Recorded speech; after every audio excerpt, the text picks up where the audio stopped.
네, 반갑습니다. 오늘 제목은 자연 친화 교육이라는 키워드와 생태 그림책 이거를 같이 매칭을 해서 우리 아이들하고 우리 엄마가 어떻게 아이들을 잘 이렇게 키워야 될까 하는 부분을 같이 이렇게 생각하면서 그 자연 친화 교육을 위한 생태 그림책을 어떻게 활용하는지 어머님 입장에서 한번 접근해 보는 것을 주제로 잡았습니다. 저도 아이가 지금 딸이 첫째가 있고 둘째는 이제 아들인데 연년생이에요. 그래서 저는 부모가 됐다는 게, 엄마가 됐다는 게 얼마나 행복한지 몰라요. 그래서 제가 결혼을 하고 5년 동안 이제 임신을 했는데 유산이 여러 번 돼서 5년 만에 첫 아이를 낳아서 배불러 보는 게 저의 꿈이었어요. 그때 당시에. 그래서 정말 배가 불러오고 아이가 뱃속에서 이렇게 크고 나중에 이제 건강하게 출산까지 하면서 이 세상이 그 기쁨은 이 세상을 얻은 것 같은 그런 큰 기쁨이 있었어요. 그래서 그 딸이 지금 이제 고3이 되어가지고 막 수시에 자기소개서 같은 것도 막 쓰잖아요. 근데 참 책 읽는 걸 좋아해요. 그때는 얼마나 정성을 들였는지 어떻게 남편이 또 어떻게 그 파주 쪽에 농촌에서 있게 돼서 이제 저도 부인이니까 따라가야 되잖아요. 그래서 다 친환경으로 어쨌든 먹이고 이유식을 하고 그래서 햄이나 케찹이나 이런 것도 일체 안 먹어요. 먹지 말라고 안 해도. 왜냐면 그때 이제 이유식 할 때 다 텃밭에서 농촌이니까 그렇게 해서 다 이유식을 해서 정말 아이가 건강하게 지금 잘 자라서 벌써 고3이 되었어요. 그래서 저희 딸만 봐도 제가 이 세상을 얻은 것 같은 그런 기쁨을 가지고 있습니다. 어쨌든 엄마가 되었기에 또 여러분 앞에 설 수 있지 않을까 이렇게 생각이 되어서 너무나 기쁘고 감사하게 생각합니다. 옆에 어머님들 서로 잘 아시죠? 또 서로 잘 모르시는 분도 계시죠? 예. 그래서 어쨌든 자연 환경 속에서 아이들이 이제 늘 뛰놀고 이렇게 해야 되는데 우리가 맨날 자연 속에서 생활할 수 없잖아요. 지금 환경이 많이 변해서. 예. 그래서 저는 자랄 때 농촌에서 자랐어요. 그래서 문만 열면은 감나무가 있고 물만 열면은 뭐가 있어요? 밭에 무가 있고 배추가 있고 뭐 고추가 있고 이런 데서 자라서 지금까지 왔는데 지금 이렇게 살아보니까 제가 인내력이 있고 끈기가 있고 사람을 이해하고 이런 것들이 자연의 순리대로 어렸을 때 이렇게 자랐던 게 그리고 뭐 놀잇감 이런 게 없잖아요. 그래서 흙과 더불어 나뭇잎 가지고 반찬하고 흙 가지고 밥을 짓고 뭐 이렇게 하면서 나뭇가지로 젓가락을 만들어서 이렇게 놀이했던 거 이런 것들이 이렇게 지금 이제 50 초반이 벌써 되었는데 너무나 그런 자연 속에서의 그 경험이 저의 인생에 있어서는 너무나 소중하고 그 순리대로 살아간다는 게 얼마나 몸과 마음을 건강하게 하는지 그런 것들을 새삼 이렇게 느끼면서 여러분들을 이렇게 만나게 되었는데 그래서 동화책을 저도 이번에 우리 아이를 생각하면서 동화책도 바빠 동화책도 하나 이렇게 사봤어요.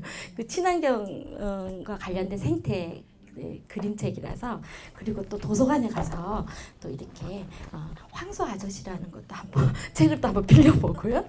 그다음에 야 우리 기차에서 내려 이런 동화책도 또 서점에서 또 사보고요.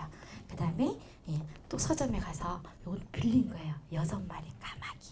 그래서 엄마가 다시 저희 아이가 고3이긴 해도 여러분들을 만나기 위해서 이런 동화책들을 서점에서 가서 한번 빌려보고 또 도서관에 가가지고 돈을 주고 이렇게 사고 또 몇 번 또 읽어보고 이러면서 야 자연 속에서 키우지 못하더라도 이런 생태 관련된 그림책을 통해서 그 아이들에게 생태적인 감수성을 길러주는 게 굉장히 참 중요하다, 이런 생각을 좀 해보았습니다. 그래서 오늘은 그 생태 그림책을 먼저 이해를 하고, 두 번째로는 이 자연 친화 교육은 뭔지에 대한 부분들을 간단하게 조금 이해하는 그런 시간을 갖고요.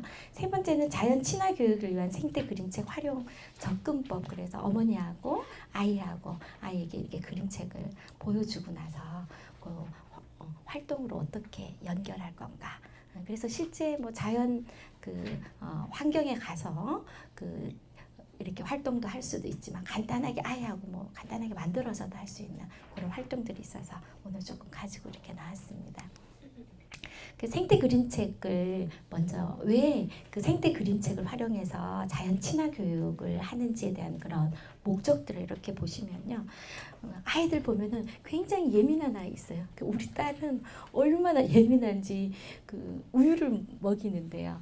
이 잠잘 때 있잖아요. 그냥 이렇게 우유병을 이렇게 넣어주면, 제가 이제 맞벌이를 하다 보니까 우유를 조금 이렇게 먹이게 되었는데, 잠이 푹 들기 전에 살짝 우유병에 젖꼭지를 넣어줘야지만 우유를 먹을 정도로 아주 까다로운 딸이고 감수성이 굉장히 예민한 아이예요. 그래서 지금도 얼마나 눈치를 제가 보는지, 아주 5년 만에 태어난 딸이라서 아주 얼마나 그냥 먹을 것, 입을 것 이런 것들을 정말 신경 써가지고 이렇게 아이에게 의식주를 제공하면서 아이를 이렇게 케어를 이렇게 하면서 키워왔는데, 굉장히 감수성이 예민한 아이예요. 그래서 이 생태 그림책을 아이에게 이렇게 들려주고 나서 이 생태적인 어떤 감수성 이런 것들을 아이가 이렇게 개발이 되어질 수 있도록 이렇게 하는 거. 그다음 두 번째로는 자연이 소중하다, 환경이 소중하다라는 것들을 아이에게 좀 심어주는 거, 이런 게 좀 필요하고요.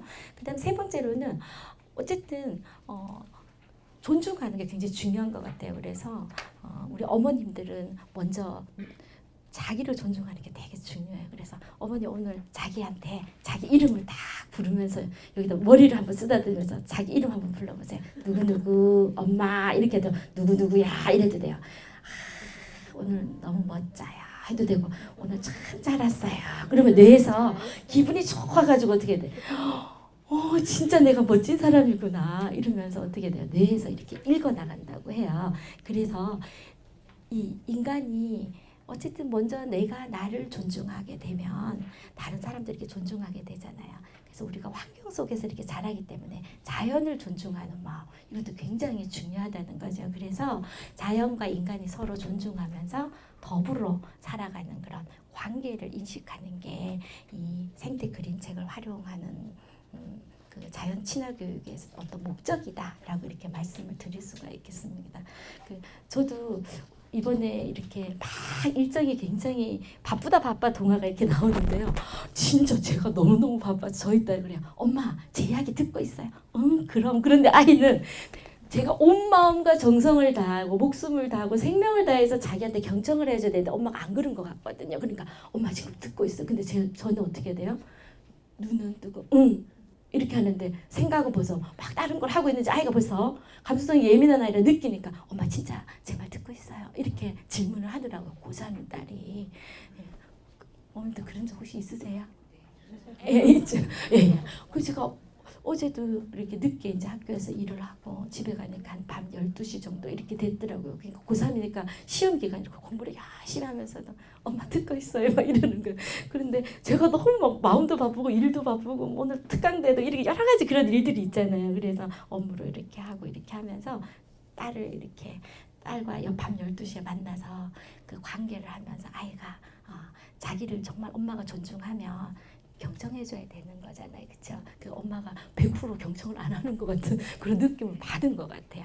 그래서 우리가 이 더불어서 살아간다는 거죠. 그래서 관계를 인식하는 게 굉장히 참 중요하다라는 거고, 그다음에 이제 이런 문학적인 이런 그림책을 활용을 하게 되면은 그 정서적인 안정감을 이렇게 많이 줘요. 그래서 저도 굉장히 바쁜데 이 동화책을 한 3번씩은 읽은 것 같아요. 3-4번. 예. 뭐 PPT 만들면서 또 또 한글로 하면서 그냥 동화책을 읽고 그걸 또 마인드맵을 한 번 더 만들어서 등장인물은 어떻게 되고 그다음에 어떻게 이야기가 전개되고 뭐 이렇게 하면서 오늘 여러분들에게 한 장으로 나눠준 그거는 그 동화책에 있는 거를 한번 그 대화체로 바꿔본 거예요. 거기서도 뭐 대화하는 내용이 나겠지만 역할이 다 있잖아요. 등장인물에 따라서. 그래서 동화 내용을 가지고 또 한번 만들어봤어요. 그래서 어머님들이 아이하고 이렇게 같이 한번 해보면 도움이 될 것 같아서 한번 만들어봤어요. 그래서 이런 문학적인 접근이 바로 그림 동화책을 이용하면 정서적으로 안정감을 이렇게 준다라는 거죠. 그리고 다른 사람과의 관계 이런 것들이 이제 위에서는 존중하면서 더불어 살아가는 관계를 인식하고 나중에는 다른 사람과의 관계를 어떻게 해야 되는지 정말 정직하게 자연은 되게 정직하잖아요.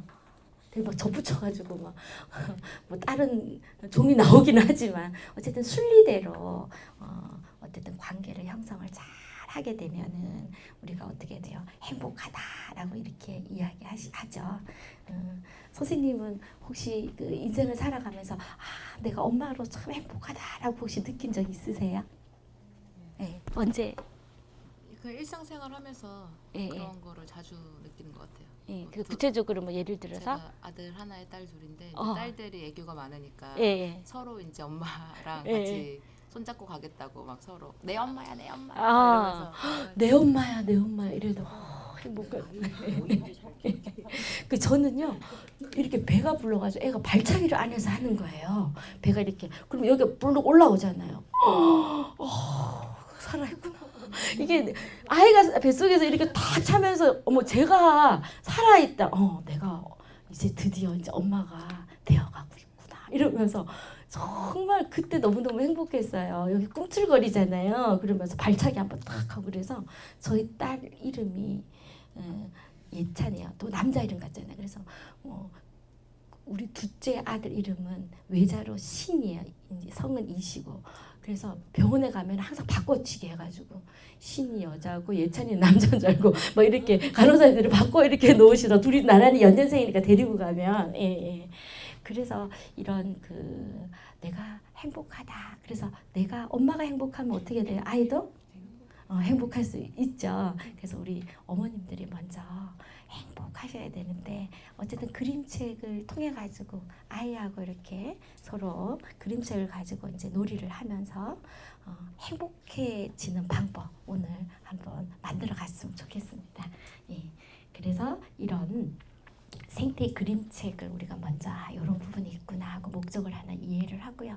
그 다음에 이제 이 생태하고 생태 요소 이렇게 논문들을 막 이렇게 막 찾아보니까 이 자연을 예찬하는 그런 부분이 있고요. 두 번째로는 생명의 존엄성에 대한 그런 동화들이 있더라고요. 그래서 그런 부분이 생태 요소에 들어가고 세 번째로는 생태계 파괴에 대한 피해 같은 거 이런 것들이 있고요. 그다음 네 번째 요소는 생태계에 대한 의식을 회복하는 그런 요소들이 있더라고요. 그래서 동화책을 막 찾아봤더니 그런 동화가 있었어요. 그래서 이 자연을 예찬하는 그런 동화 같은 경우는 바쁘다 바빠 그림책을 통해 가지고 우리가 조금 한번 살펴볼 텐데요. 자연은 너무 아름다워. 봄, 여름, 가을 되면은 굉장히 아름답잖아요. 예. 그래서 저는 은행잎하고 그 단풍잎, 네.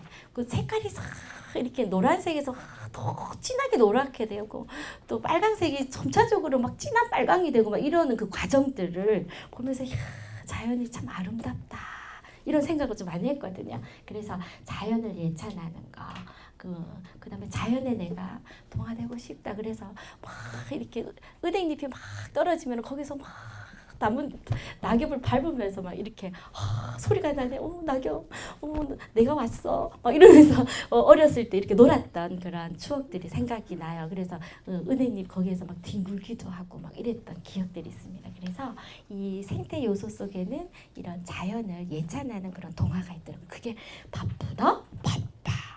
굉장히 바쁘신데도 오늘 이렇게 시간을 내셔서 아침에 오신 거잖아요. 도대체 어떤 내용이 있는지 저도 동화 제목만 보니까 모르겠더라고요. 그 안에 들어갔더니 진짜 아름다운 거예요. 자연이 너무 아름답고 나도 그 자연 속에서 살고 싶어. 너무 행복해라는 그런 느낌을 그림 동화책을 보면서 이렇게 받았습니다. 그다음에 두 번째로는 생명이 굉장히 성에 대한 그런 요소인데 여기에서는 이제 특별히 이제 그 생명이 굉장히 신비하잖아요. 그래서 제가 아이를 이렇게 출산하기까지 12달 안에서 아이가 변화가 있잖아요. 발차기도 팍 하고 뭐 이렇게 동그랗게 이렇게 공처럼 만들기도 하고 제 눈에는 안 보이지만 여기서 꿈틀거리면서 야 너무나 신기하다. 어떻게 진짜 얘가 잘하고 있네. 발차기도 하다니 발이 좀 발 사이즈가 길어졌구나 막 이러면서 야 신비하네. 야 정말 이 안에 딸인지 아들인지 모르지만 진짜 너무 소중하다 그래가지고 제가 3개월 동안은 꼼짝도 안 하고 아프지도 않은데 침대에 누워가지고 엄마 아빠 친정 엄마 아빠 오셔가지고요 오줌통을 다 받아냈어요. 왜냐하면 5년 만에 박동이 뛰면서 아기가 살아 움직이잖아요. 그래서 이 세상을 얻었으니 어떻게 제가 뭐 공주마마처럼 그래가지고 친정 아버지하고 어머니하고 오셔가지고 저의 오줌통을 다 받아내서 아프지도 않은데 밥도 너무 잘 먹고 그때 잠도 얼마나 3개월 동안 잤는데 그때 하나 아쉬웠던 거는 제가 그때 이제 교사를 하고 있었어요. 어린이집 교사를 하고 있었는데 너무 좋아서 아이를 꼭 성공해야 되기 때문에 원장님한테 말씀드려서 잠깐 그때 반을 맡고 있는 담임이었는데 그때 그게 참 미안한 거예요. 반 친구들에게. 왜냐면 담임으로서 졸업까지 시켜야 되는데 이 생명체를 끝까지 출산하는 그 기쁨을 얻고 싶어서 원장님한테 말씀을 드려가지고 그때 이제 잠깐 쉬었던 적이 있습니다. 예, 그래서 그 경력만 지금 없고 나머지는 다 영유아들하고 교사를 하고 또 주임 교사도 하고 원장도 하고 뭐 이랬던 경험들인데 그래서 그때 한번 잠깐 1년 동안 안식한 거예요. 교사 안 하고 어떻게 우리 애 키우느라고 뱃속에서 예, 그랬던 적이 있습니다. 그래서 야, 생명이 정말 존엄하구나. 생명이 있다는 게 너무 신비하구나. 이런 것들을 제가 임신을 통해 가지고 이렇게 느꼈던 적이 있습니다. 그래서 거기에 관련된 동화는 황소 아저씨. 여기 등장인물은 황소 아저씨가 나와요. 그리고 거기에 이제 여러 가지 이제 생쥐들이 나와가지고 이제 막 이렇게 뭐 움직이는 어쨌든 그런 동화책 이따 한번 보여드릴 거고요. 그 다음에 세 번째는 그래서 이 인간과 자연이 이렇게 더불어 공생하는 그런 관계로 살아간다는 거죠. 그래서 그 엄마가 돌아가셨나 그럴 거예요. 이 동화책에서는. 근데 돌아가셨으니까 제일 큰 언니가 동생들 먹여 살려야 되잖아요. 그러니까 황소 아저씨네 집에 구유에 먹을 게 많다는 소식을 들은 거예요. 그래서 황소 아저씨가 하고 자고 있는데 가가지고 황소 아저씨 등을 막 넘나들면서 얘가 먹이 구유 있잖아요. 구유 거기에 먹다 남은 찌꺼기 있죠. 밥 찌꺼기 그거를 구해가지고 동생들을 먹이기 위해서 이렇게 갔는데 아저씨한테 들킨 거예요. 황소 아저씨. 그러니까 황소 아저씨가 넌 누구냐 이렇게 이야기를 하니까 우리 엄마가 돌아가셨거든요. 저는 동생이 4명이나 있는데 먹을 게 없어가지고 왔어요. 그래가지고 나중에 어떻게 돼요? 그래? 그러면 너가 여기 있는 거 가져가라. 그래서 나중에는 이제 얘네들이 자라가지고 1, 2, 3, 4, 5 해가지고 제일 큰 언니까지 5이지. 나중에 이제 이 황소 아저씨한테 막 갔어요. 그래도 황소 아저씨가 너는 첫째구나 하면서 같이 인사를 제 첫째야, 뭐 둘째 뭐 이렇게 동화 내용 속에 나와요. 그러니까 그럼 우리가 식구가 되자. 이렇게 해가지고 아주 같이 더불어서 공생하면서 나중에 이렇게 자랐다는 그런 동화 내용들이더라고요. 그러면서 생명이 먹을 걸 먹어야 살 수 있는 거잖아요. 그러면서 서로 공생하면서 먹을 것도 서로 나눠 먹고 이러면서 식구가 되어지는 그런 과정들이 있더라고요. 그다음 이제 세 번째로는 생태계에 대한 이런 페어에 대한 부분들이에요. 그래서 여기에서는 이제 우리가 개발을 많이 했잖아요. 그래서 뭐 저는 이렇게 그 어렸을 때는 초가집에서 자랐고 그다음에 또 기와집도 살아봤고요. 콘크리트 집도 살아보고 아파트도 살아보고 이랬는데요. 저희 딸이 그래요. 자기는 나중에 황토집을 짓고 살고 싶대요. 제가 아무 말도 안 했는데. 그래서 이 아이가 어려서부터 그 생태 환경에서 자란 아이다 보니까 자기는 엄마 황토집을 짓고 그런 데서 살고 싶다고 그런 이야기를 요즘 컸는데 그런 이야기를 해요. 그래서 자기는 엄마가 되고 싶은 게 꿈이래요. 엄마. 그래서 빨리 결혼해서 남편하고 아기도 좀 많이 낳아서 요리도 맛있게 해주고 엄마처럼 막 일하는 엄마가 아니고 요리도 맛있게 해주고 황토집에서 아이 이렇게 잘 키우는 그런 엄마가 되고 싶다는 그런 이야기를 하더라고요. 그래서 아무 말도 제가 안 했는데 아이가 자연 환경에서 자라니까 자연의 순리대로 좋은 남편을 만나가지고 결혼을 해가지고 맛있는 밥도 지어주고 뜨개질 해가지고 뭐도 해줘. 근데요, 뜨개질도 너무너무 잘해요. 저는 뜨개질을 잘 못해가지고 가정 성적이 별로 안 좋거든요, 고등학교 때. 근데 사는 데는 지장이 없는데 저희 딸은 손재주가 있어서 만들기도 잘하고 그림도 잘 그려서 야, 진짜 부러운 거야. 멋진 엄마가 될 걸 기대를 하고 있어요. 네. 그래서 이 두 번째로는 그러면 자연 친화 교육에 대한 그런 부분들을 조금 한번 이해하는 시간을 갖도록 할게요. 그 자연 친화 교육하면 두 가지가 나오죠. 생태학적인 관점. 두 번째는 교육학적인 관점. 둘 중에 어디가 더 마음에 드세요, 어머니? 어머니 어디가? 관점 이렇게 하니까 지금 딱 이렇게 와닿는 게. 생태학적 관점. 예. 또 어머님은 딱 이렇게 보면서 딱 와닿는 게 뭐예요? 여기서 생태라고 했으니까 전 교육학적 제가 꼭 그래서 그런 게 아니라 솔직하게 엄마면은 생태학적인 관점도 되게 중요한데 교육학적인 관점도 막 머리에서 막 맴돌아요. 이걸 읽고 나가지고 애한테 뭐 어떤 감동이 된다든지 뭔가를 얻어야 될 텐데 이런 생각도 할 수 있잖아요, 그렇죠? 그래서 이 자연 친화 교육을 통해서 이 두 가지를 우리가 다 얻을 수 있다라고 이렇게 말씀을 드릴 수가 있어요. 그래서 생태학적인 관점은 아이들이 제가 어렸을 때 자란 것처럼 자연에서 자연 환경에서 자연물이 놀잇감이 있는 거죠. 그걸 가지고 놀이를 하면서 아이다움. 그래서요, 저는 아주 키도 조그맣는데 제가 맨 앞에 1번 맨 항상 키가 안 크더라고요. 근데 달리기는 너무 잘해가지고 막 그 대표로 막 그렇게 달리기도 하고 막 이러면서 1시간을 걸어서 초등학교를 가고 막 이랬어요, 어렸을 때. 그러니까 달리기를 잘해요. 네. 그 지금은 이제 좀 살이 찌고 그런데 키가 안 자라는 거. 그래서 달리기를 잘해서 핸드볼 선수로 제가 이렇게 발탁이 된 거예요. 근데 저도 저쪽에서 공격을 하고 이쪽에서 이제 키가 큰 친구가 발탁돼서 공격을 하는데 제가 다리 이게 폭이 좁잖아요. 그거 참 어렵더라고요. 예, 그래서 공도 잘 던지고 꼬링도 잘하고 이러는데 똑같은 속도라고 하면은 제가 좀 달리는 게 이게 폭이 쫑쫑쫑쫑쫑쫑 이렇게 걸어야 돼. 이렇게 톡톡 이렇게 걷잖아요. 똑같은 속도라고 하더라도. 그래서 이제 핸드볼부가 해체가 되고 배구부로 이렇게 바뀌어지는 과정에 제가 키가 땅꼬마 1번 있잖아요. 맨 앞에 앉고 그래가 잘린 거야. 키가 작아가지고. 근데 그 자연 속에서 자라면서 제가 많이 이렇게 자연과 더불어 생활하면서 느낀 거는 뭐냐면 자연의 순리를 통해서 살아왔기 때문에 되게 몸과 마음이 되게 건강한 거예요. 그래서 제가 자연물하고 얼마나 친하게 새하고도 늘 놀았고 바람하고도 많이 놀고 막 이래가지고 노래를 좀 잘해가지고요. 그때 잘렸을 때 제가 합창부에 들어갔어요. 근데 그 합창부에 들어갔는데 좌절하지 않고 합창부에 들어갔어요. 근데 그 핸드볼 지도했던 선생님이 또 합창부에 오신 거예요. 둘이서 얼마나 반가웠겠어. 말은 서로 안 했지만. 그래서 그 핸드볼 했던 그 선생님이 저를 합창할 때 대표 지휘자로 세우고 키도 조그만데. 그래가 완전 자존감이 올라갔잖아요. 잘렸는데 자존감이 뚝 떨어졌는데 합창반에 가서 선생님하고 저하고 또 만났네요. 그래가지고 그때부터 얼마나 노래를 열심히 했는지. 그래서요, 엘토도 잘하고 그 소프라노도 잘하고 막 그래요. 그래서 이 자연 속에서 이렇게 자라면서 생태적인 그런 아름다움이 이제 저에게 있어서 그래서 저는 지금도 그래요. 어떤 그런 옷의 메이크업 이런 거를 들으면 바로 잊어버려요.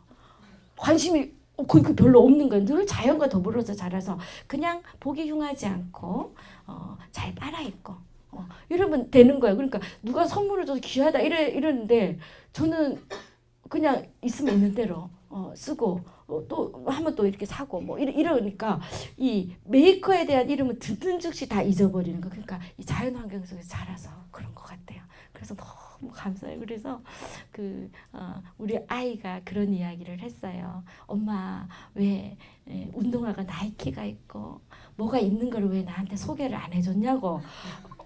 그 6학년까지는 일치 그런 메이커를 저도 관심이 없기 때문에 그냥 항상 시장 가가지고 사고 얻어가지고 빨아서 입히고 막 이렇게 했기 때문에 애가 메이커가 있는지조차를 모르는 거예요. 그런데 세상에는 6학년에 갔는데 애들이 그때서야 애들한테 들은 거야, 메이커라는 거. 그래서 저희 딸한테 엄청 혼났어요. 그래도 그런 거를 좀 안 사주더라도 교육이라도 좀 시켜가지고.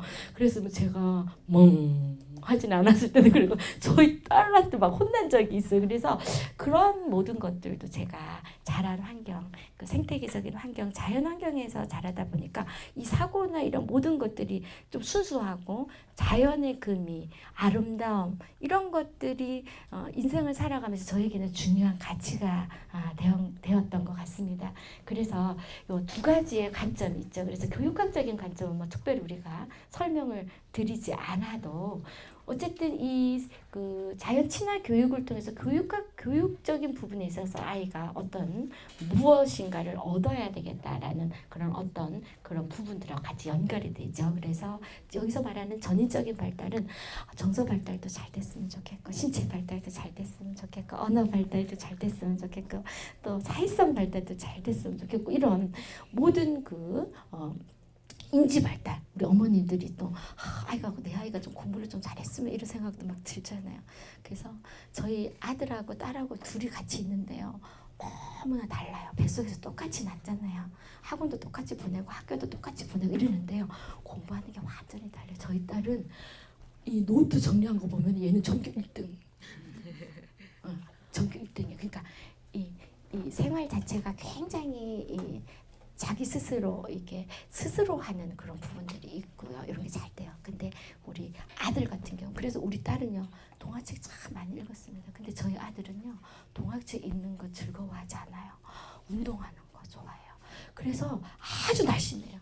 저희 딸이 아들을 보면서 야, 너는 어째서 그렇게 살이 안 찌냐 이러고 서로 그런 이야기예요. 그래서 똑같이 뱃속에서 낳아도 저희 아들 같은 경우는 운동을 하면 행복한가 봐요. 그 시간만 나면 공을 가지고 놀고, 시간만 나면 가서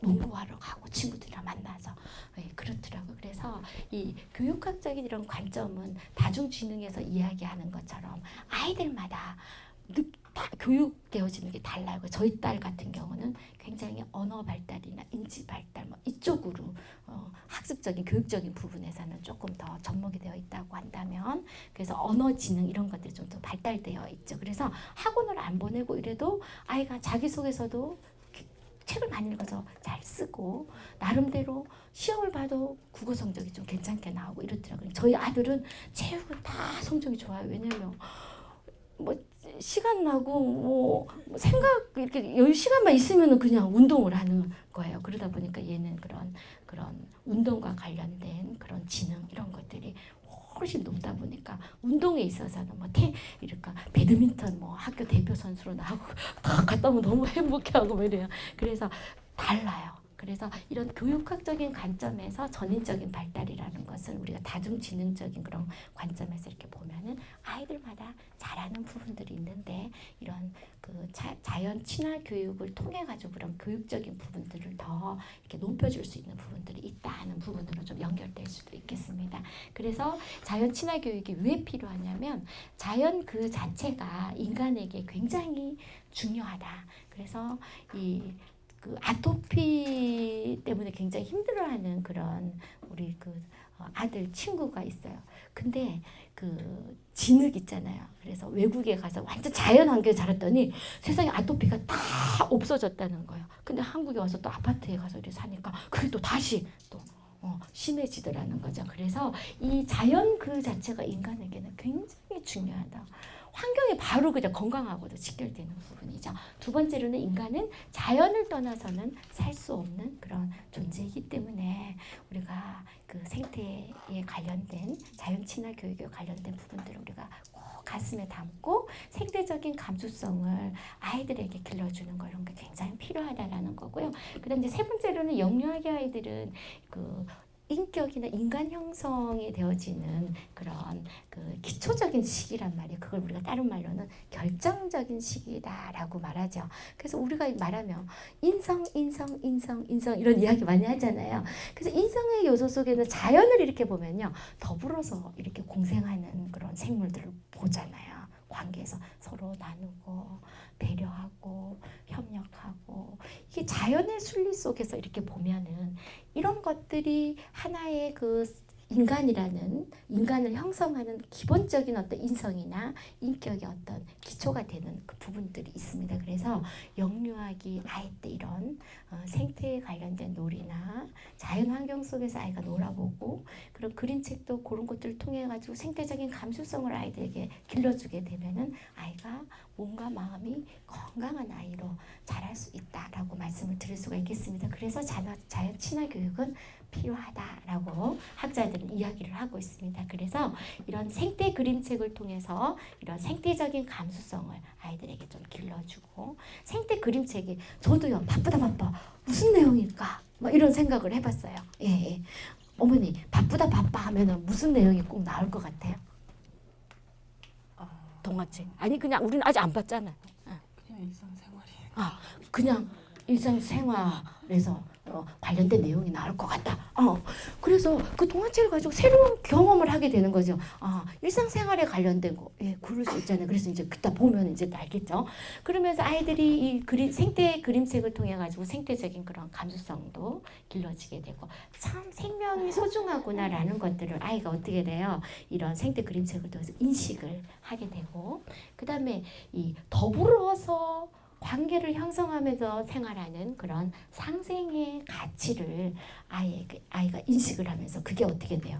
요 가슴 속에 내면화가 되어지는 게 바로 굉장히 중요하겠죠. 그냥 인식만 하고 땡 하고 끝나면 안 되겠죠. 요 내면에 잘 그것들이 잘 이렇게 내면 속에 잘 자리를 잡게 이렇게 해주는 게 바로 생태 그림책을 통해 가지고 이제 이런 것들을 아이들에게 심어줄 수 있다라는 거죠. 그래서 이 자연 친화 교육을 할 때 생태 그림책을 활용하는 게 참 좋겠다라는 이렇게 생각이 되어져서 오늘 그림책을 또 이렇게 가지고 왔습니다. 그래서 부모님들을 이렇게 교육하는데 그거를 활용을 오늘 하고자 합니다. 그래서 그 자연 친화 교육의 이제 가치들을 학자들은 쭉 이야기를 하고 있더라고요. 어쨌든 그 자연 친화적인 태도, 순리대로 행하는 그런 태도, 이런 것들이 그 태도가 형성이 되어지고, 그 다음에 친사회적인 행동의 발달을 도와줄 수가 있다. 옆에 있는 어머님이 옆에 이렇게 앉아 계시죠. 그래서 이렇게 옆에 같이 앉아주시니까 되게 좋으시잖아요. 그래서 어머님한테 옆에 앉아주셔서 고맙습니다 한번 해보겠습니다.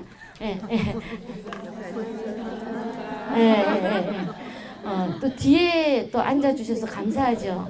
제가 왜냐하면 서로 그러면 이제 다 뒤만 보잖아요. 그래서 때로는 어떻게 돼요? 머리가 예쁜 분도 계시지만 때로는 머리가 또 창의적으로 이렇게 또 이렇게 자연스럽게 움직이는 분도 계시고, 그 뒤에 앉아주시는 것도 얼마나 감사한지 몰라요. 그렇죠?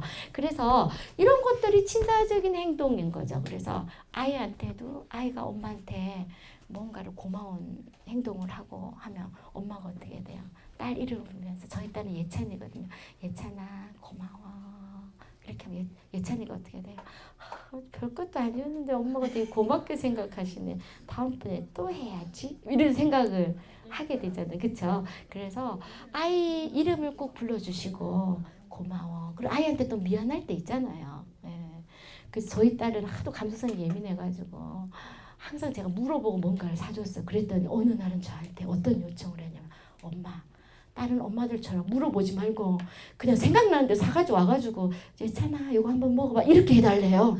그래서 저는 또 막 아이를 존중한다 생각해서 늘 물어보고, 너가 필요한 게 뭐니? 너는 뭘 먹고 싶니? 이래서 꼭 물어보고 샀는데, 다른 엄마들처럼 물어보지 말래. 너무 많이 물어보. 그냥 알아가지고 엄마가 탁 오다가 생각나는 거 탁 사가지고 와서 이렇게 예찬아 엄마 이거 사는데 한번 먹어볼래? 이렇게 해줬으면 좋겠다는. 그래서 네 그렇게 하겠습니다. 제가 우리 딸한테 우리 딸이 아주 그 자연환경 속에서 자라가지고 굉장히 자연의 순리 있잖아요. 그래서 저는 또 교육을 했다고 교육적인 관점에서 아이를 자꾸 교육하려는데 우리 딸은 생태학적인 관점에서 자꾸 엄마한테 요청을 하는 거예요. 그래서 제가 이 친환경 그 농촌에서 아이를 이렇게 자라게 했는데요.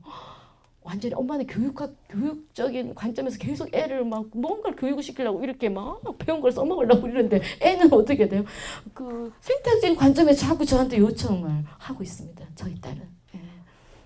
그래서 친사회적 행동 발달 돕는 건 그런 거죠. 그다음에 이제 직접적인 체험이 불가능할 경우 자연 체험을 이렇게 보완해주는 역할이 이제 생태 그림책이 될 수 있잖아요.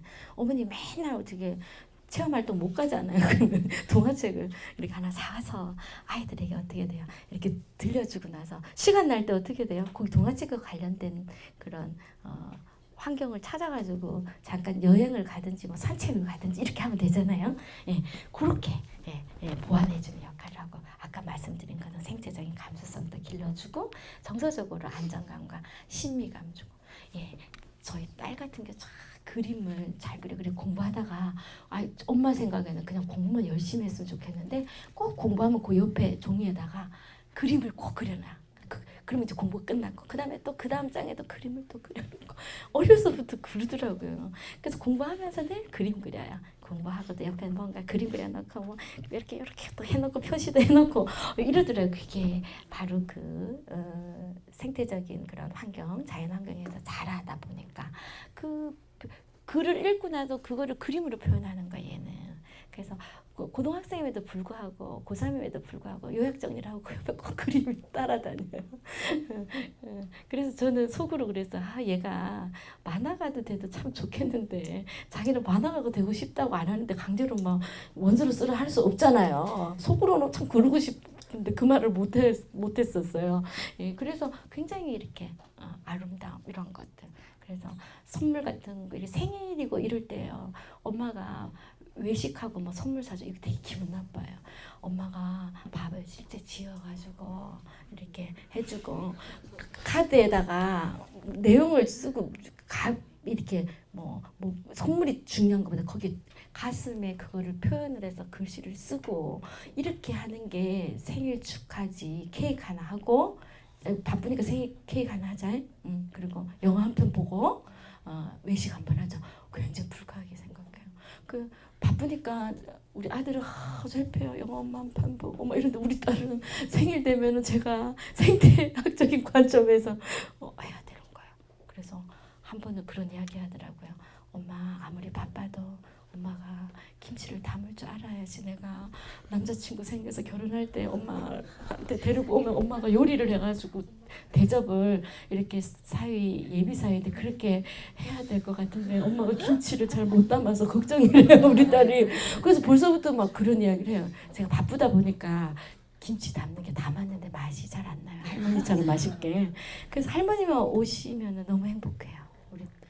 그래서 저한테 그래서 알았다고 제가 어쨌든 좀 시간을 좀 쪼개가지고 김치 담는 연습도 열심히 해서 사이 모시고 오면 제가 그때 반찬도 아마 노력하면 잘 될 거라고 그렇게 이야기했더니요. 저한테 그런 말을 얼마 전에 했어요. 아직 남자친구가 없어요. 네, 그리고 환경을 아끼고 살아가는 마음 이런 것들을 길러줄 수 있어요. 그래서 먹고 뭐 쓰레기 아무데나 쓰레기 버리고 뭐 어디 놀러 가가지고 뭐 막 아무거나 막 풀을 뽑고 막 이러지는 않을 수 있잖아요. 왜냐하면 생명에 존중하는 그런 인식이 되어져 있으면 아이들은 물활론적인 사고를 하는 시기잖아요. 그래서 그 네잎클로버 어머니 네잎이야가 딱 뜯으면 딸이 어떻게 엄마 네잎클로버가 아프겠다 어떡해 막 이렇게 아이가 이야기할 수 있거든요. 그러니까 아이 보는 데서 막 해가지고 막 행복해하시고 이러면 아이는 어떻게 해야 돼요? 너무 속상해할 수도 있는 거죠. 왜냐하면 생명을 가진 생명체들을 인간하고 똑같이 존중하는 마음들이 역류하기에는 있습니다. 그래서 그 36개월 아이들 그다음에 이제 만 3세 아이들 한국 나이로 이제 5살이라고 하고잖아요. 그 아이들은 물활론적인 사고를 하는 시기라서 여기에 또 딱 부딪히면 막 아파서 울다가도 어떻게 해요? 책상도 많이 아프겠다 이러면 어떻게 해요? 미안해 막 이래요. 미안하다고 책상한테. 그렇게 그 아이들이 물활론적인 시기란 말이에요. 생명이 없는 그런 그 물체한테도 미안해. 그리고 자기 눈물 얼른 닦죠. 왜냐면 미안한데 내가 빨리 눈물 닦아야 되잖아요. 예, 그런 시기가 영아기 아이들, 그 유아기 초기에 이제 그런 것들이 있습니다. 그래서 그런 사랑하는 마음 이런 것들을 길러주는 그런 가치가 있기 때문에 생태 그림책을 통해서 자연친화 교육 이런 것들을 어머님들이 하실 수 있다는 맨날 아이 데리고 맨날 어디 가고 맨날 체험활동 못 갈 수 있잖아요. 그렇죠? 그래서 이제 그렇게 가치가 있다는 거죠. 그래서 이 생태 그림책을 읽어주는 방법은 그 여러분들 그 책자에도 너무나 자세하게 나와 있죠. 그래서 생태 그림책을 먼저 이렇게 읽어줄 때 이제 선택하고 준비하는 거 이거 굉장히 참 중요하잖아요. 그다음에 이제 그래서 첫 번째로는 생태 그림책을 어머님이 이렇게 읽어 주실 수가 있겠죠. 그다음에 이제 자녀에게 생태 그림책을 읽어주기 전에 부모가 소리 내어서 읽어 보셔야 된다는 거죠. 자, 오늘 저기 대화체로 다 만드는 거 있어요. 거기 첫 번째 나오는 거 한번 자기 그 첫 번째 나오죠. 해설 나오는데 그거를 자기 귀에 들리도록 어머님이 한번 다른 사람 옆에 사람 생각 안 해도 돼요. 옆에 어머니 한번 읽어보겠습니다. 예.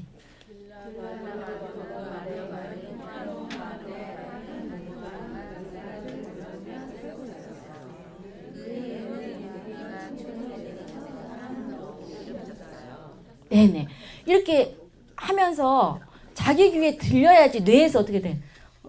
야, 드디어 저기 6마리 까마귀 동화를 읽기 시작하네 어머님께서 이렇게 하고 뇌에서 인식하는데 평상시 잘 안 읽게 되잖아요. 그래서 이 자기 귀에 들려야 돼요. 그래야지 뇌에서 인식을 하는 거야. 그러면서 생태적인 감수성이 이제 어머니도 이게 쫙 흘러내려야지 아이한테 어떻게 돼요? 감수성이 전이되어지잖아요. 그림책을 통해서도 전이가 되어지지만 그래서 소리 내어서 읽어보시고 나서 그 다음에 부모 자신이 즐거움을 느끼는 이야기를 아이에게 읽어주는 거죠. 그래서 아까 제가 어떻게 그림책을 보통 뭐 3번에서 5번 정도 제가 읽었다 했잖아요. 사고 한번 읽고 마인드맵으로 한번 또 정리하고 PPT로 또 다 옮겨가지고 좀 이따 보여드릴 텐데 그렇게 하면서 또 읽고 한글 자료로 또 한번 만들어서 읽고 뭐 그렇게 해봤거든요. 그래서 그 중에서 이야기를 내가 이렇게 했잖아요. 그럼 내가 읽고 소리를 내가지고 내가 하고 이 안에서 이렇게 내용이 여기가 인식이 돼서 내면화가 되져야지 그거를 어떻게 돼요? 이야기를 아이들에게 해줄 수 있는 거란 말이에요. 그래서 우리 어머님들이 그 동화 내용 소리 내어서 읽고 나가지고 그게 내면화돼서 인식이 되어져서 내면화가 되면은 그 부모 자신이 즐거움을 느끼는 이야기 그 부분이 있잖아요. 서론, 본론, 결론 이렇게 그 부분을 어떻게 돼요? 우리 어머님들이 아이에게 그 부분만 추려서도 읽어줄 수 있지만 그거를 이야기식으로도 이렇게 해줄 수도 있는 거죠.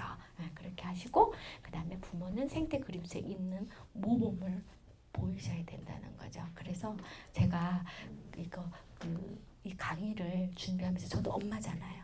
그때 우리 딸이 이렇게 딱 보더니 동화책을 다 사오시고 우리 딸이 지금 시험 기간인데 열심히 또 동화책을 바쁜데 밤 12시도 읽으시고 PPT를 또 만드시네 뭐 이러면서 아이가 이렇게 보면서 엄마 잠이 와요 이러더니 다시 들어가가지고 한 2시간 한 새벽 2시까지 공부하고 이렇게 자더라고요. 그래서 이 어머니가 이런 그림책을 보고 이런 것도 읽고 소리 내어서 읽고 이런 걸 아이가 다 보면서 아이가 그대로 따라한다는 거죠.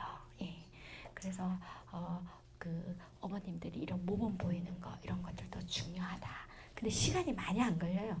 그 한 5분 정도 이렇게 시간을 내면은 10분 약간 긴 동안은 10분 정도 이렇습니다. 예. 그렇기 때문에 우리가 5분 10분 동안 TV 보면 5분 10분에 끝나나요? 드라마가?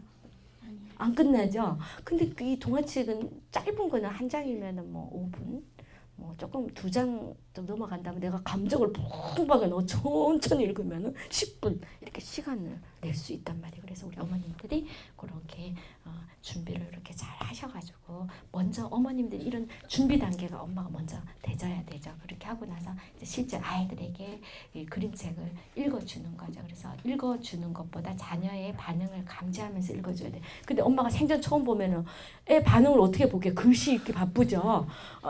그렇죠. 네. 그래서 제가 이렇게 글씨만 드렸는데 뭔 내용인지 모르니까 그래서 내가 먼저 준비를 해야 돼. 엄마가 먼저 한번 쫙 이렇게 엄마가 준비됐어. 워밍업 하시잖아요. 에어로빅 할 때도 수영하기 전에 어머니도 워밍업 하시죠.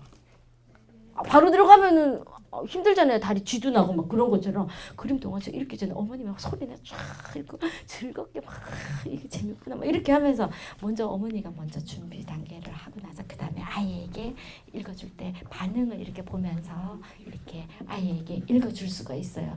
그냥 야, 이 동화책 마음에 든다? 이래가지고 같이 딱 읽으면 나도 글씨 읽으러 바빠. 근데 아이를 뭐 뭘 이렇게 반응을 보면서 어떻게 하겠어요, 그렇죠? 그래서 그렇게 감지하면서 읽어주시고 그다음 이제 두 번째로는 자연스러운 목소리로 천천히 똑똑한 발음으로 읽어주셔야 돼요. 제가 지금은 이렇게 조금 표준어를 쓰려고 굉장히 노력하는데 제가 잘할 때 경상도에서 자랐어요. 그래서 이렇게 갓 졸업해서 이제 그 어린이집에 교사를 하는데 아이들이 졸업할 때니까 다 사투리를 쓰니까 제가 마음이 얼마나 불편한지 집에 가서 매일매일 표준 연습을 했는데도요. 대학 4년 동안 공부를 했는데 억양이나 이런 게 그대로 남아 있잖아요. 그래서 그 부분이 저희 핸디캡이었어요. 근데 원장 선생님께서 저를 예쁘게 봐주셔서 이제 어린이집 수업이 끝나고 나면 항상 행사를 담당하게 해주셨어요. 그래서 행사할 때 제가 말만 하면 엄마한테 배꼽 잡고 다 웃으시는 거예요. 왜냐면 사투리를 다 쓰니까 그 자체가 그냥 이렇게 억양이 있잖아요. 그러니까 어머니들은 그냥 그 자체가 그냥 즐거우신가 보더라고요. 그래서 제가 잘리지 않고 지금까지 이 보육계에서 살아남은 거예요. 그래서 제가 나의 핸디캡이 있다고 그거 때문에 포기하면 안 되는 거죠. 그리고 제가 김치를 잘 못 담는다고 엄마를 포기하면 또 안 되잖아요. 앞으로 노력하면 되잖아요. 그래서 내가 이 부족한 부분이 있기 때문에 다른 사람과의 관계를 더 잘 맺을 수 있어요. 내가 완벽하면 누가 나 옆에 오겠어요. 저 사람한테 갔다가는 뭐 당할 자가 없다 이래가지고 아무도 다가오는 사람이 없을 거 아니에요. 예, 그래서 그 똑똑한 발음으로 읽어주는 거. 내가 어쨌든 사투리 좀 억양이 좀 있더라도 어머니가 그렇더라도 어떻게 돼요? 표준어를 쓰려고 노력을 하면서 이렇게 읽어주시는 거. 네, 그것도 좀 필요하겠습니다. 근데 세 번째로는 같은 방향에 앉아서 자녀가 그림 글씨를 같은 방향으로 보게 읽어주는 거. 나 혼자 내가 선생님처럼 완전 펼쳐놓고 잘 들어라 귀 있지 귀 열어 뭐 이렇게 내가 뭐 앞에서 혼자 막 글만 읽으면 애가 얼마나 당황스럽겠어요. 그래서 어머니랑 이렇게 나란하게 같이 둘이 이렇게 같이 이렇게 같은 방향에서 이렇게 읽어주시는 게 필요하죠. 제가 그 결혼을 이렇게 했는데 그 결혼 사진을 이렇게 보니까 흰색 티를 남편이랑 똑같이 입었더라고요. 그리고 그 빨간 티가 또 있는데 그거를 목에다 이렇게 둘렀더라고. 둘이서 똑같이 저희 남편이랑. 그 사진이 이제 저희 안방에 이사를 했는데 침대 위에 이렇게 막 이렇게 드레스 입은 거랑 이거로 남편이 어디에 구석에 박아놨는데 그걸 꺼내가 거기다 걸어놨는데 그 영유아 아이 그 4살짜리가 저희 집에 왔는데요. 집에를 안 간대요. 드레스 입은 그때 신데렐라 이 공주 이름 좋아하잖아요. 그래서 그걸 보고 또 보고 그 너무 좋아가지고 그래서 이 그림하고 글씨를 한 방향으로 이렇게 보게 한다는 거는 무슨 말이냐면 우리가 결혼을 하고 좋고 이러면은 뭔가를 같이 똑같이 하고 같은 방향에서 이렇게 둘이서 이렇게 옷도 똑같이 입고 사진을 이렇게 찍고 막 하트 모양 이렇게 하고 막 찍고 막 이렇게 하잖아요. 그것처럼 우리 아이하고도 어떻게 돼요? 어머님이 같은 방향에서 이렇게 같이 그림, 글씨 이런 것들을 같이 이렇게 방향에서 보면서 선생님 읽어주시는 거 이게 참 필요하다 하는 거고요. 그다음에 이제 자녀가 서두르는 느낌 없이 그림을 볼 수 있도록 천천히 읽어줘야 돼요. 아까 저 바쁘다 동안 났는데 제 마음이 너무너무 바쁘면은 저희 딸이 아까도 말한 것처럼 엄마 잘 듣고 있어요. 뭐 이렇게 느끼는 거예요. 엄마가 지금 바쁘다는 거를 느끼기 때문에 어머님이 만약에 내가 아이에게 그림책 생태 그림책을 아이에게 들려주고 싶다 그러면 10분은 포기하셔야 돼. 다른 생각하지 말고 어떻게 해요? 올인하셔야 돼. 어디에?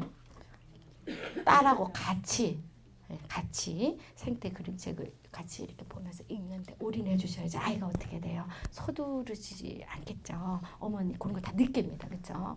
그리고 가능한 한 자주 아버지가 계시면 아버지가 자녀에게 그림책을 좀 읽어주면 좋죠. 그래서 그 저희 남편도 제가 여보 이 그림책 제가 이번에 특강을 하니까 당신 워드 작업 좀 한번 해보세요. 그래서 한글 워드 작업을 4권을 다 시켰어요. 저희 남편은 아버지가 일찍 돌아가셨어요. 3살 때 돌아가셔. 아버지의 역할이 뭔지를 잘 모르는 거예요. 사람은 너무 좋아요. 근데 애를 낳았는데 애가 근데 제가 저녁에 이렇게 뭐 특강하고 뭐 예를 들어 강의하고 들어가면 애하고 싸우고 있어. 노는 게 싸우는 거 어떻게 놀아야 되는지를 모르는 거. 그래서 남편을 아버지 학교를 보냈어요. 그러니까는 그래서 제가 뭐 이렇게 하잖아요. 그러면 늘상 제가 이렇게 여보 이거 워드 작업 좀 하세요. 워드 작업 치면서 이런 거구나 이러면서 이걸 아이에게 읽어줘야 되고 이런 것들을 아버지가 어떤 역할을 해야 되는지를 모르더라고요. 그래서 그 우리가 결혼을 할 때 양부모님이 살아 계신가요? 이거를 묻는 게 왜 묻는지 제가 알았어요. 그전에는 사람만 좋고 둘이만 살아남으면 되지 뭐 이랬는데 야, 그런 심오한 그런 부분들이 있더라고요. 그래서 그 어쨌든 아버지가 어머니도 읽어주지만 아버지하고 이렇게 하면은 부부끼리 서로 아이한테 읽어주기 전에 한번 같은 방에서도 연습 한번 하시고 그렇죠. 그렇게 해서 엄마도 한번 읽어주고 아이도 한번 저기 아버지도 한번 아이에게 읽어주고 이러면 좋겠죠. 그리고 생태 그림책에 대한 그런 정보 이런 것들을 자녀에게 알려줄 수 있겠죠. 그래서 이 그림책을 읽고 나가지고 거기에 관련된 뭐 여러 가지 뭐 그런 활동들을 통해 가지고 아이가 새롭게 창의적으로 뭔가를 생각해낼 수 있는 그런 창의성이 발달되어질 수 있도록 그런 생태적인 그런 감수성을 길러주는 거 이런 것들이 굉장히 필요하겠습니다. 그래서 생태 그림책을 읽어주는 단계는 이렇다라고 말씀을 드릴 수가 있겠습니다. 그래서 읽어주고 나서 어떻게 해야 되나 하는 거죠. 그래서 읽어주고 나서는 생태 그림책 읽어주는 처음부터 천천히 보여주는 거예요. 엄마가 그림만 한번 보여주실게 이러면서 이 생태 그림책이 여기 있으면은 이렇게 어떻게 돼요? 아이에게 그림만 이렇게 한번 보여줘. 제목은 바빠요 바빠. 그리고 아무 말씀 안 하시고 이렇게 하나씩 이렇게 그림만 아이한테 옆에 나란히 이렇게 앉아서 아이한테 그렇게 그림만 이렇게 보여주시는 거죠. 그래서 이렇게 천천히 그림을 자녀들에게 이렇게 보여주면 이야기의 내용을 아이가 어떻게 돼요? 회상을 하게 되죠. 그래서 아이가 자기 혼자 막 이야기해요. 글씨는 몰라도. 그러면서 자신의 말로 아이가 뭔가를 표현을 해내는 걸 보실 수가 있을 거예요. 그래서 읽어준 후에는 이렇게 그림을 천천히 보여주면서 아이가 그 이야기의 내용을 회상하면서 자신의 말이나 어떤 아이도 막 이제 말로 표현하기도 하지만 나중에는 어떻게 돼요? 그것을 뭐 그림으로 이렇게 읽어준 후에 통합하기는 뭐냐면 어떤 아이는 그림으로 막 이렇게 그리고 어떤 아이는 이제 뭐 이렇게 시장 놀이로 이렇게 해가지고 엄마 시장 가요 막 이렇게 이야기하면 시장 가서 배추도 사고 무도 사고 고추도 사고 이러면서 아이하고 어떻게 실제 시장에 가가지고 물건을 사보고 또 뭐 시골에 뭐 이렇게 부모님이 계시면 거기 가서 무 뽑을 때 가서 무도 이렇게 한번 같이 뽑아보고 그렇죠. 배추도 이렇게 한번 만져보고 이렇게 뽑아보고 뭐 이런 것들을 실제 그 견학 활동으로도 실제 이렇게 하실 수가 있겠습니다. 그래서 생태 그림책 읽어주는 이런 활동들을 어머님이 여건이 되는 그런 상황에서 이렇게 해주시는 거 이런 것들도 필요하겠습니다. 그래서 생태 그림책을 아까 이렇게 그림만 보여주시는 거 이것도 이제 감상할 수 있는 거고 그림만 보고 아이가 또 회상을 해보는 거죠. 이렇게 그림이 이렇게 내용이 연결이 되구나 하는 거.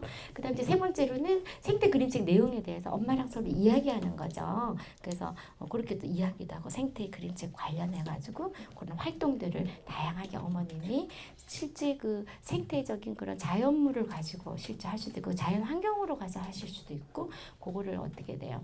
활동으로 연결해 가지고 아이랑 같이 뭐 이렇게 만들기 활동도 하실 수 있고 다양하게 하실 수가 있겠습니다. 그래서 생태 그림책을 실제 활용을 이렇게 오늘 한번 해볼 텐데 KWL이라는 그런 차트를 사용하는 그런 학자가 있더라고요. 그래서 K는 알고 있는 거. 그래서 이 바빠요 바빠. 그래서 아까 어머님한테 여쭤봤잖아요. 어떤 내용이 바쁘다 바빠에 나올 것 같아요? 그랬더니 일상생활에 대한 거 나올 것 같아요. 그냥 이렇게 말씀해 주셨어요. 그렇죠? 그래서 이렇게 이 동화의 그 제목을 이렇게 보고 내가 알고 있는 게 뭐가 있는지 이런 것들을 뭐 먼저 이렇게 한번 생각해보고 우리 아이가 이야기를 하면 어머니가 좀 써주실 수 있겠죠. 그 다음에 이제 세 번째로는 그림책을 아이들에게 생태 그림책을 들려주고 나서 알게 된 것이 뭔지 아이하고 어떻게 돼요? 조금 이렇게 이야기를 나눠서 그거를 어머님이 이렇게 써주실 수도 있고 아이 그걸 그림으로 좀 그려줄 수도 있죠. 근데 이제 영유아기 아이들 같은 경우는 알고 싶은 것 이건 좀 어려운가 봐요. 근데 어머님은 알고 싶은 것 있겠죠. 그래서 예를 들어서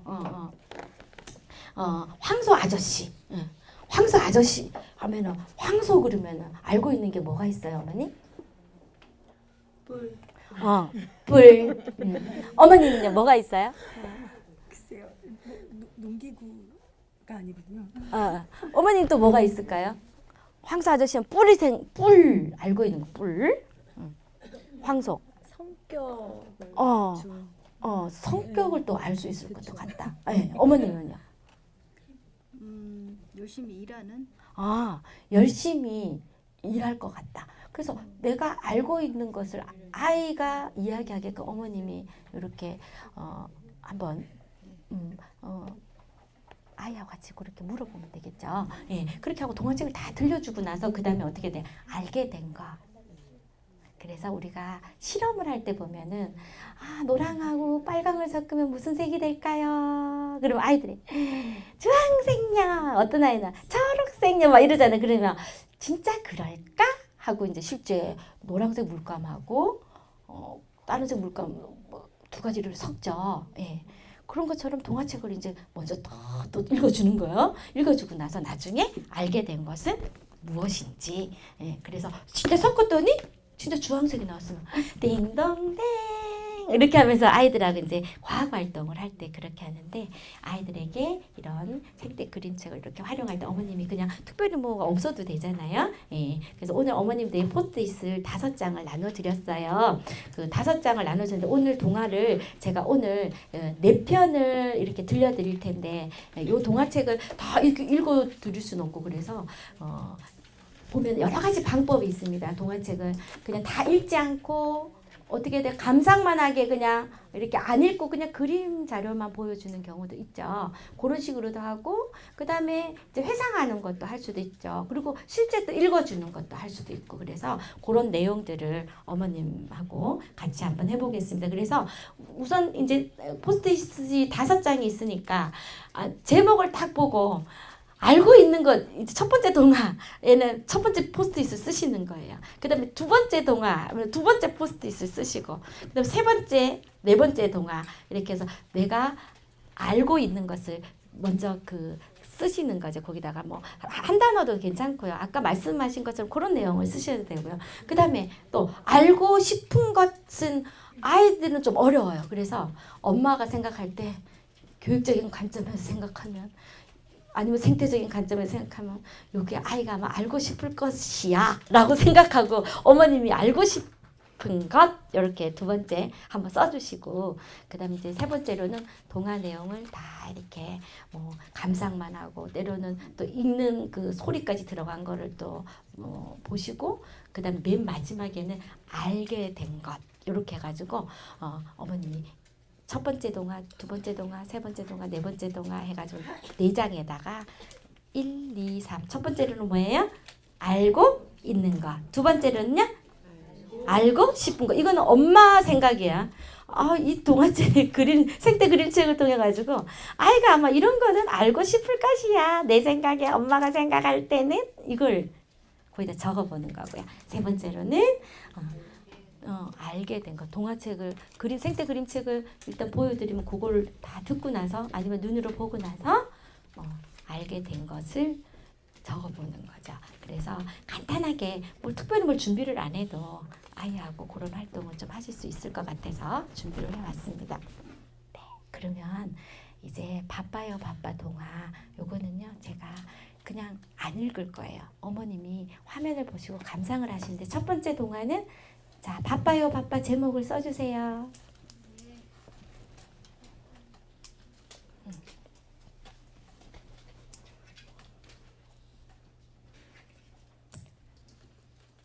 쓰셨죠? 예. 자, 그럼 내가 바빠요 바빠요 동화 아직 보지 않았어요.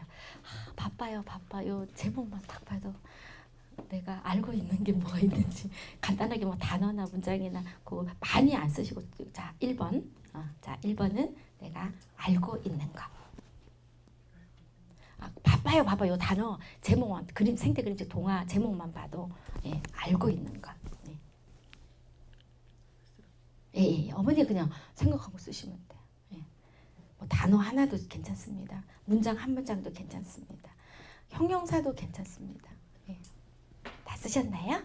예.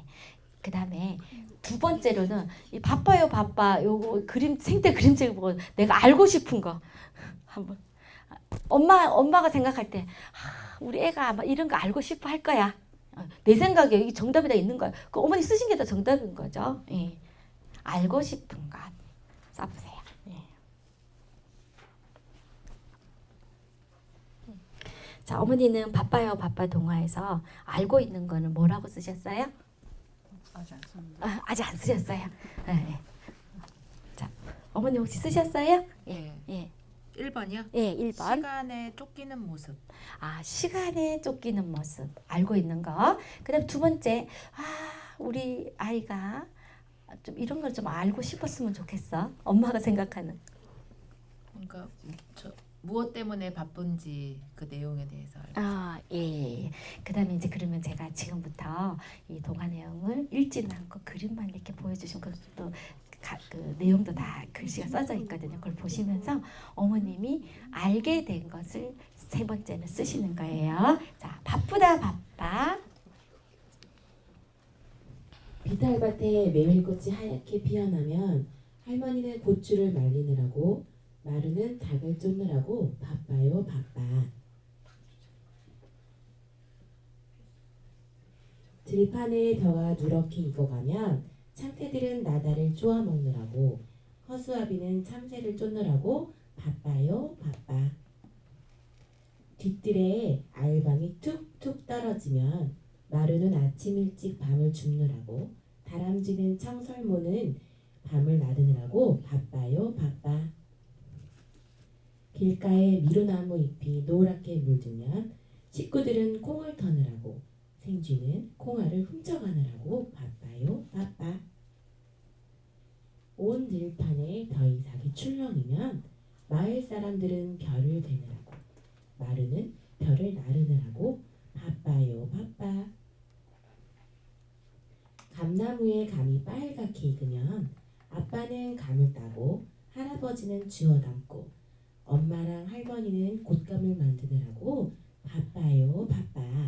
까치도 나무 밑에서 홍시를 쪼느라고 바빠요 바빠.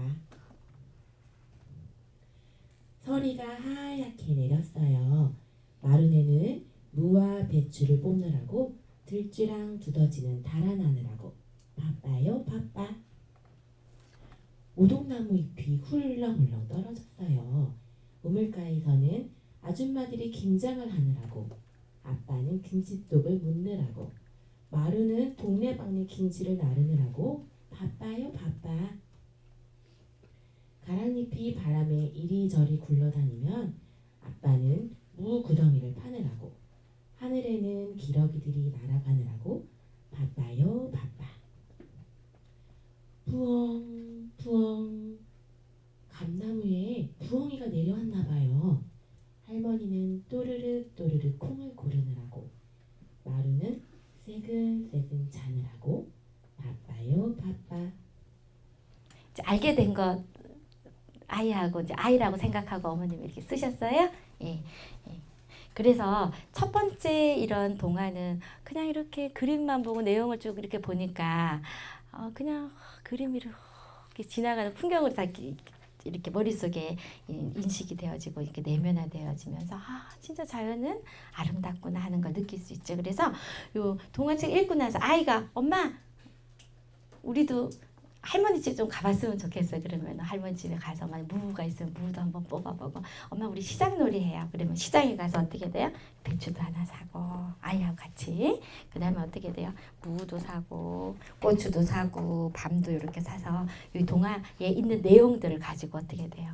뭐 밤을 뭐 이렇게 꾸며보는 활동도 하고 아니면 요거를 엄마가 저기 물건 파는 사람 하세요. 저는 저기 물건 사는 저는 물건을 이제 사러 온 손님이에요.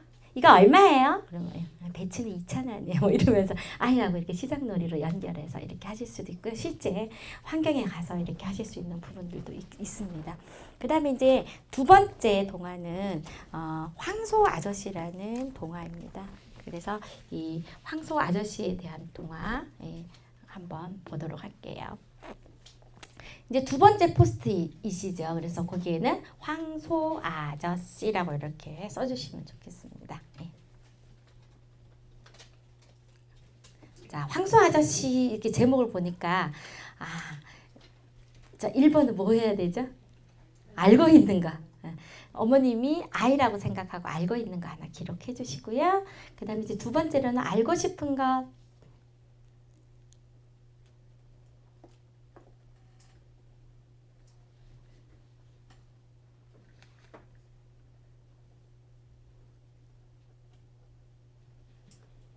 그 다음에 많이 안 적으셔도 됩니다. 단어로 하셔도 되고 짧은 문장으로 하셔도 되고. 자, 그러면 황소 아저씨 생태 동안 그림책 한번 보도록 하겠습니다.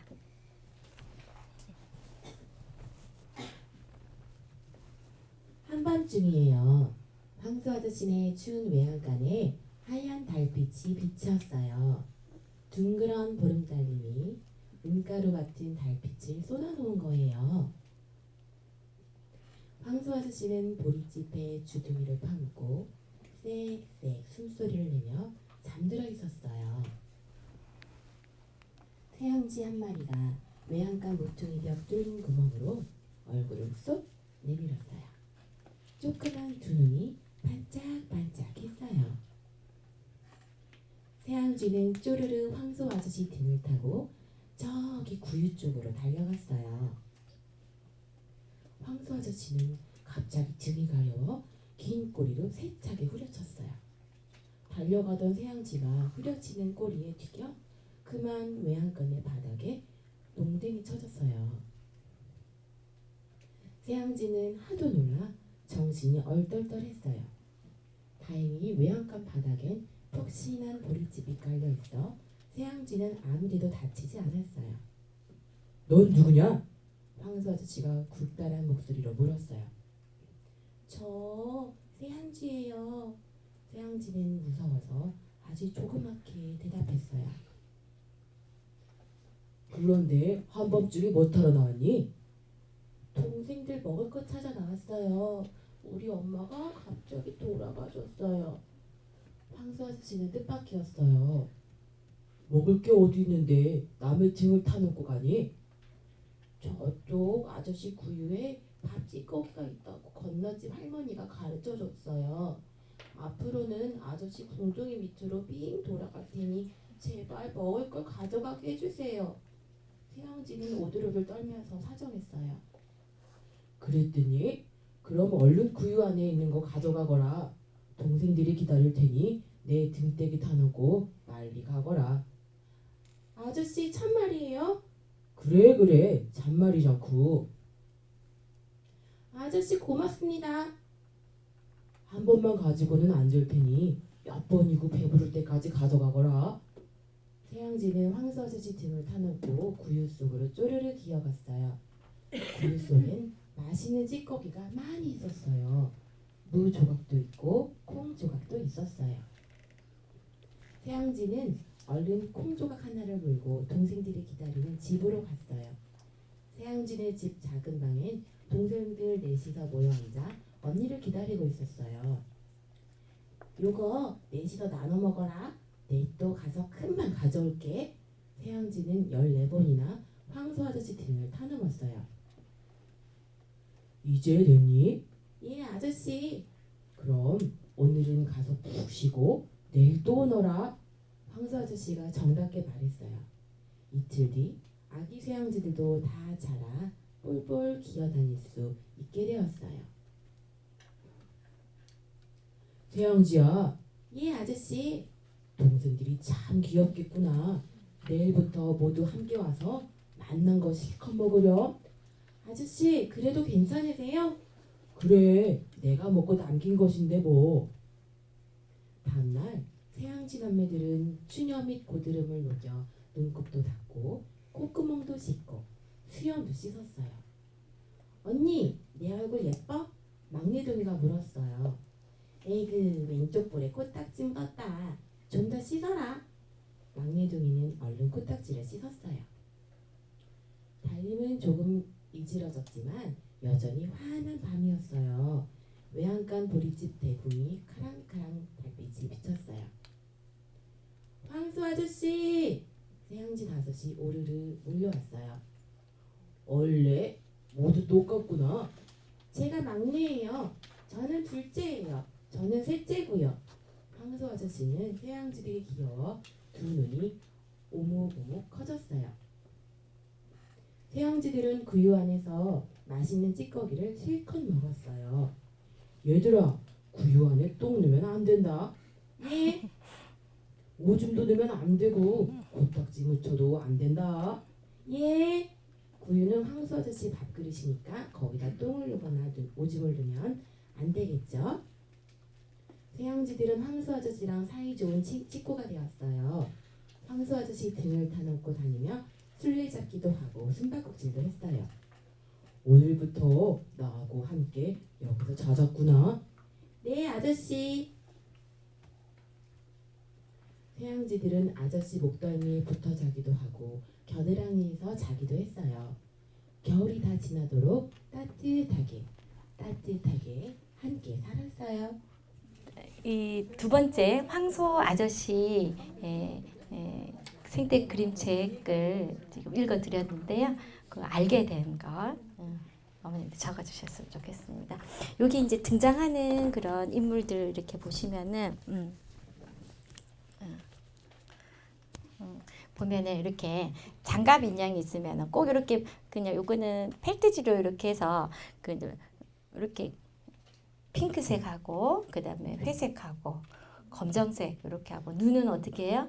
그냥 네임펜으로 이렇게 점을 찍으시면 되겠습니다. 그래서 이 엄마랑 같이 그 지금 생지는 엄마가 돌아가셨잖아, 그렇죠? 그러니까는 이렇게 언니가 엄마 역할을 하는 거죠. 그래서 이렇게 하면서 서로 이렇게 가서 구유에 가서 이렇게 맛있는 찌꺼기도 먹고 밥 찌꺼기도 먹고 뭐 이렇게 하실 수 있고요.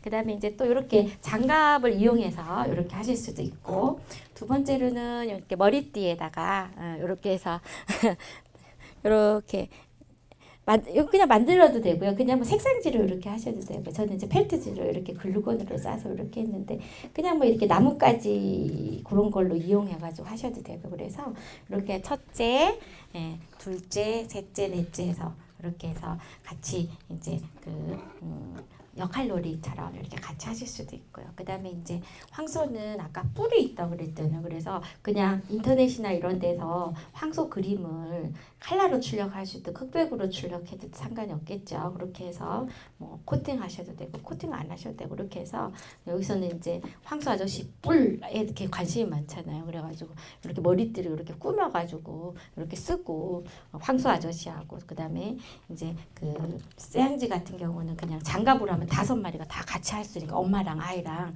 장갑을 이렇게 같이 이렇게 하고, 엄마는 황소 아저씨는 이제 엄마가 만약 역할을 하게 되면 그렇게 해서 아이하고 엄마하고 같이 동화책 읽으면서 같이 이렇게 하실 수도 있을 것 같아요. 그렇죠? 그래서 이런 방법은 어떨까 생각해서 이렇게 준비를 해서 왔고요. 그 다음에 이제 그래서 여기서는 어떻게 돼요? 굉장히 그 생명의 존엄성에 대한 거, 그러면서 그 서로 존중하게 되면서 관계가 좋아지는 거죠. 다시 말하면 사이좋은 식구가 되는 그런 과정까지, 이런 내용들이 여기 이제 있는 거죠. 그 다음에 이제 세 번째 동화 한번 보도록 하겠습니다. 그림책. 아니, 아직도 기차놀이 하니? 빨리 가서 자야지. 내일 아침 일찍 학교 가야 되잖아. 자, 여기 강아지 잠옷집이 있다. 거실 방구석 방석 밑에 구겨져 있더구나. 이제 조용히 잘 자라.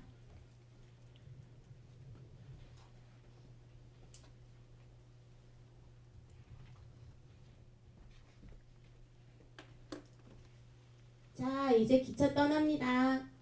삽소리 좀 시끄럽게 하지 마. 시간 있으면 소풍 가면 좋겠다.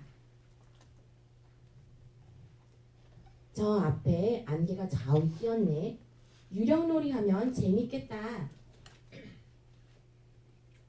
야, 우리 기차에서 내려.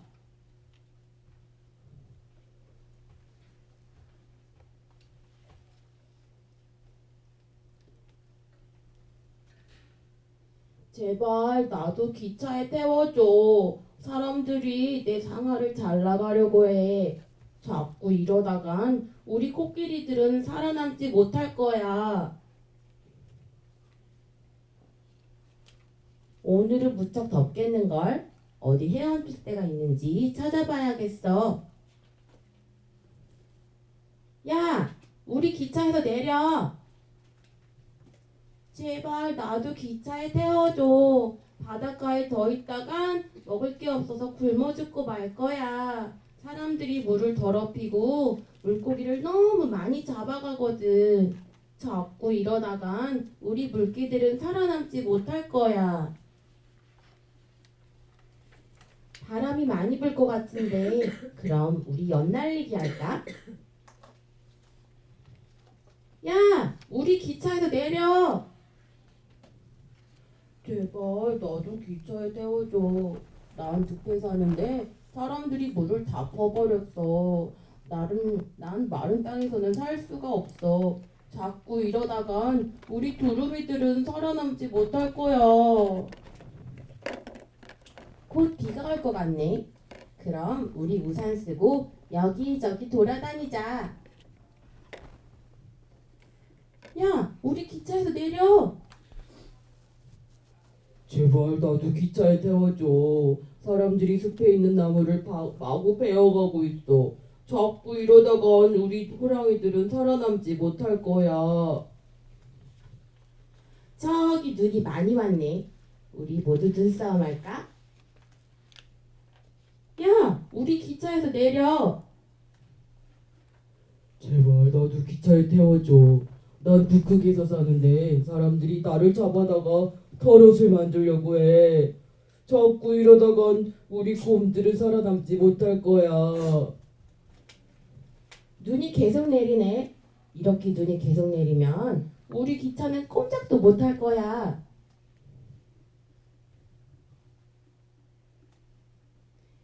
이젠 돌아가야겠다. 아침 일찍 학교 가야 되거든. 빨리 일어나라. 학교 늦겠다. 그런데 우리 집에는 웬 동물이 이리 많은 거니? 현관에는 코끼리가, 목욕탕에는 물개가, 세탁실에는 두루미가, 계단에는 호랑이가, 그리고 냉장고 옆에는 북극곰이 있더구나. 도대체 어떻게 된 일이니? 야, 우리 기차에서 내려. 이 동화는 초등학교 1학년 국어 교과서에 수록이 되어 있는 내용입니다. 그래서 초등학교 교육과정하고 어린이집의 그 치세 아이들 교육과정하고 다 연계가 되어져 있습니다. 그래서 초등학교 1학년하고 같이 연결되어서 그래서 야, 우리 기차에서 내려라는 동화를 같이 여러분들하고 살펴봤는데요. 특별히 이제 여기에서는 자연 환경이 이제 개발이 되고 막 이렇게 하면서 훼손이 되어지고 파괴가 되어지면서 여러 가지 폐해들이 이제 일어나잖아요. 그래서 이런 그 생태 그림책을 아이들에게 읽어주고 나서 요 안에는 지금 그 우유 1000ml 우유 먹고 나서 말려가지고요. 요거를 뭐 이렇게 펠트지로 쌀 수도 있는지 이제 그 자연물 가지고 요거 그냥 붙여도 되죠. 나뭇잎이나 이런 거 붙이고 그렇게 해서 이제 요거 기차를 이렇게 해서 그 등장 인물들이 나오잖아요. 그렇죠? 그래서 이렇게 붙여가면서 이렇게 하셔도 되겠습니다.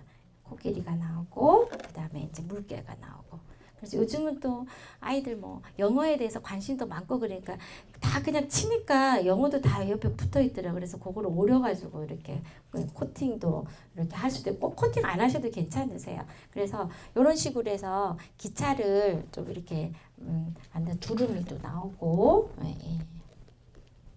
그 다음에 이제 호랑이도 나중에 나오게 되죠. 그래서 이런 내용들을 이제 기차로 쭉 연결을 이렇게 쭉 하시면은 될 것 같고요. 그다음에 이제 북극에 사는 그런 곰까지 이렇게 나오게 되잖아요. 그래서 이런 우유를 먹고 나서 팩을 이용해 가지고 꾸미는 거는 저는 오늘 그냥 기차기 때문에 이렇게 이런 식으로 해서 펠트지로 이렇게 했지만 그냥 자연물로 나뭇잎이나 이런 걸로 이렇게 좀 붙여가지고 같이 이렇게 연결할 수도 있고요. 꼭 이렇게 코팅을 안 하시고 그냥 이렇게 그냥 뭐 칼라나 흑백으로 그냥 출력하셔가지고 그냥 이런 나뭇잎에다가 이렇게 붙이셔도 되고요. 스카시 테이프 가지고 이렇게 붙이셔도 되고 그렇습니다. 그래서 그렇게 활용을 하셔가지고 이제 이 동화책에 대한 내용을 활동으로 아이들하고 같이 연결해 주는 거 이런 것들도 좀 필요하지 않을까 생각이 되어져서 아이하고 엄마하고 쉽게 그냥 이렇게 하실 수 있는 그런 활동을 한번 연결을 좀 해봤습니다. 이제 마지막 동화인데요. 6마리 까마귀입니다. 발라바두르 언덕 아래에 있는 평화로운 마을에 한 농부가 밀밭을 돌보며 살고 있었어요. 그 해에는 봄비가 충분히 내려서 땅은 더욱 기름졌어요. 밀이 거의 다 익어갈 무렵 까마귀들이 밀밭에 내려앉아 부드러운 이삭을 쪼아먹기 시작했거든요. 농부는 손을 휘휘 내줘 까마귀들을 밀밭에서 쫓아내려 했어요. 그러나 까마귀들은 농부가 오두막으로 돌아가면 곧바로 다시 몰려들었어요. 농부는 하는 수 없이 허수아비를 만들어 세웠어요. 밀밭에 큰 막대기를 들고 서 있는 허수아비를 보고 까마귀들은 깜짝 놀랐어요. 서둘러 나무로 돌아온 까마귀들은 어떻게 해야 할지 의논했어요. 허수아비를 쫓아버리자! 모두들 입을 모아 말했어요. 그런데 어떻게 쫓지? 밀밭에 불을 지르자. 까마귀 한 마리가 이렇게 소리치자. 그러면 우리가 먹을 밀이 다 타버려서 안 돼. 하고 다른 까마귀들이 말렸어요. 여러 가지 방법을 궁리한 끝에 까마귀들은 아주 무서운 연을 만들기로 했어요. 그리고 나무 껍질과 마른 잎을 모아 사납고 흉한 새 한 마리를 만들었어요. 다음날 아침 까마귀들은 나무 껍질과 마른 잎들로 만든 새를 밀밭 위로 날렸어요. 허수아비는 눈 하나 깜짝 안 했지만 농부는 너무 놀라 집으로 달려가 문을 꼭꼭 잠궜어요. 더 무서운 허수아비를 세워야지. 안 되겠다.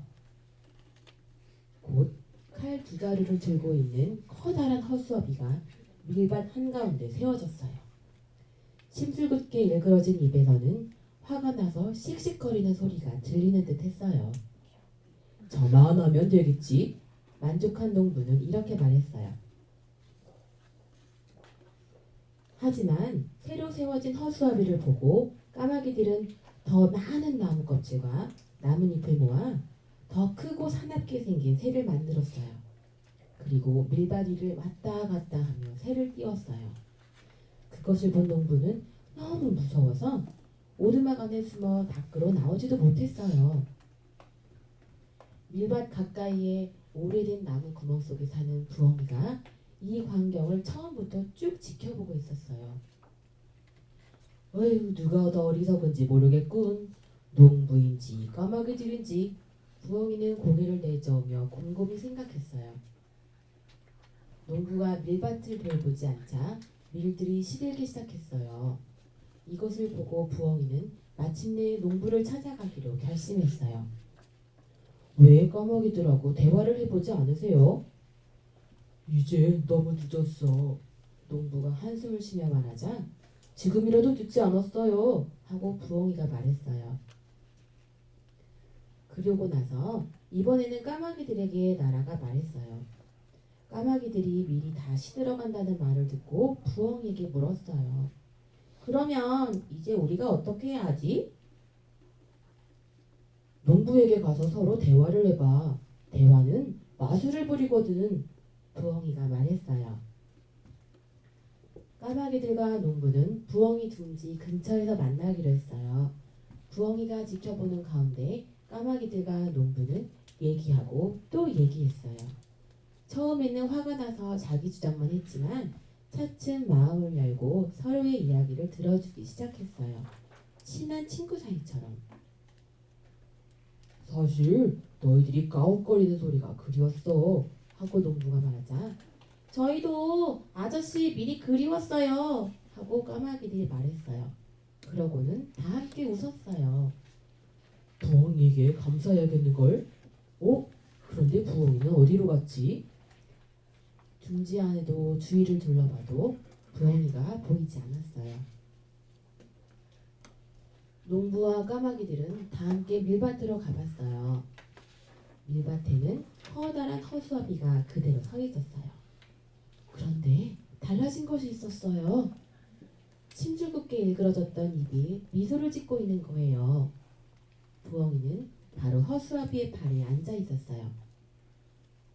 어떻게 된 거니? 하고 묻자 부엉이가 대답했어요. 마술이 일어났지. 네, 그 6마리 까마귀 잘 들었나요? 예, 이제 알게 된 것 이렇게 적어주시고요.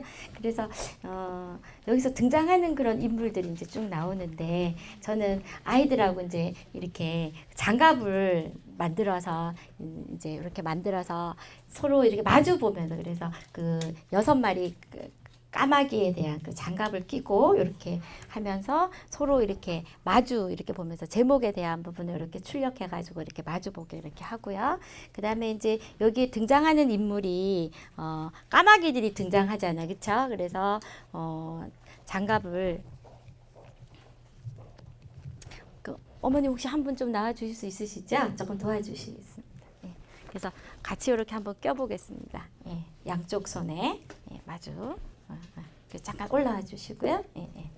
자, 껴서 이렇게 아유 장갑이 이렇게 되면 이제 여기다가 그냥 이렇게 찍찍이를 이렇게 붙여도 돼요. 그래서 등장하는 인물이 까마귀하고 농부 아저씨잖아요. 그래서 이렇게 엄마랑 아이랑 이렇게 있고 그러면 이제 오늘 제가 나눠드린 그 대화체로 각색한 거 있죠. 그 다음에 이제 또 누가 나와요? 부엉이 친구가 나오잖아요, 그렇죠? 예. 그렇게 해서 이렇게 해서 장갑을 만들어서 이렇게 서로 이렇게 마주 보는 거죠. 그래서 장갑끼리 이렇게 마주 보면 양손이 서로 이렇게 마주 볼 수도 있고 그래서 저는 이제 그런 식으로 해서 아이하고 이야기할 때 아이하고 이렇게 그냥 여기다가 구멍을 뚫어서 실로 있잖아요. 그 운동화 끈 같은 걸 이렇게 해도 되고요. 여기 그냥 바느질을 하셔도 되고 그리고 이제 실제 자연물로 이렇게 할 때는 어떻게 돼요? 나뭇잎 큰 거 있잖아요. 그걸 2개를 이렇게 같이 나란하게 이렇게 하고 거기다가 뭐 부엉이를 또 나뭇잎으로 이렇게 꾸미고 이렇게 해서 서로 이렇게 나뭇잎 장갑을 만들어 가지고 아이하고 그 역할놀이처럼 그렇게 하면서 같이 대화하는 거 이런 것들은 어떨까 이제 그런 생각을 좀 해봤고요.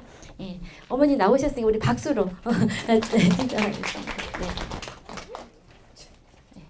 그리고 이제 그냥 일상생활에서 필요한 그런 거는 나는 까마귀는 그냥 모자 집에 많이 있잖아요. 그래서 저는 이제 모자를 이렇게 까마귀는 이제 6마리니까 어쨌든 그래서 6마리 자녀가 뭐 6명이 뭐 하나씩 쓰면 되죠. 그게 안 될 경우는 어떻게 돼요? 모자를 이렇게 쓰는 거죠. 6개 써서 까마귀 역할을 누군가가 이렇게 하고 그다음에 이제 농부는 어떻게 돼요? 보통 이제 밀짚 모자 많이 쓰니까 여름에 뭐 많이 쓰시잖아요. 그래서 하나를 이렇게 집에 있는 거 가지고 그냥 이렇게 소품으로 활용을 하고 그다음에 이제 부엉이 같은 경우는 뭐 이런 모자를 해가지고 부엉이는 저기 이렇게 해가지고 이제 있는 모자 집에 있는 걸 가지고 이제 부엉이 역할 이렇게 해서 엄마랑 아빠랑 아이랑 그렇게 역할을 할 때 집에 있는 물건을 가지고도 이렇게 하시면 어떨까 이런 생각을 좀 해보았습니다.